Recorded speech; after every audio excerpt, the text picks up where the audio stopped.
En Xixona tenim un panell ceràmic devocional dedicat a aquest sant. Es troba en la façana de la casa del número 21 del carrer de Sant Antoni. Té un mòdul de 3x3 ceràmiques de 20 per 20 centímetres. El panell està marcat per una xenefa ceràmica amb decoració geomètrica. Es va disposar en línia de la façana, però rodejat d'un frontó que apoyen dos pilastres que descansen en una cornisa. Tot això pareix estar fet amb algeps. Sant Antoni de Pàdua apareix com un home jove vestit en l'hàbit de Sant Francesc, amb el Jesuset al seu braç. Això fa referència a una visió que va tindre en la seva cel·la.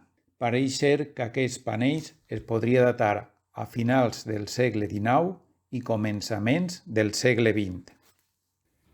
Ferran de Buloes, conegut com Sant Antoni de Pàdua, va néixer en el 1195 a Lisboa. Inicialment va ser canònic de Sant Agustí per professar en 1220 en la ordre seràfica en Coïmbra. Va buscar el martiri embarcant-se cap a Àfrica, però una tormenta va desviar la seva nau que va acabar a les costes de Sicília. D'allí va passar a la península itàlica, on va conèixer a Sant Francesc i on va predicar la paraula de Déu.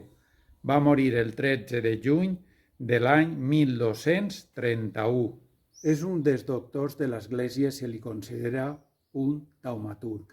És patró dels franciscans, dels pobres, dels xiquets de bolquer i dels fadrins.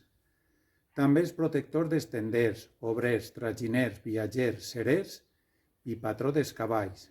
Se l'invoca per trobar objectes perduts, contra la fam i pels empresonats que es creuen innocents i per buscar nòvio o nòvia. Entre les principals romeries que se celebren a la nostra comunitat valenciana destaquen les de Cinctorres i Morella. Altres celebracions es fan a Cullera, Geresa, Godella i el Poble Nou de Benitatxell. Termites a l'Alguenya, el Moralet a Alacant, Altea, el Campello, Onil i Oriola. I alguns refranys: per Sant Antoni nuvolat i per Sant Joan aclarat. Per Sant Antoni el melonar, ni nascut ni per sembrar. I això és tot. Si vols saber-ne més, busca en Facebook la pàgina Cronista Xixona.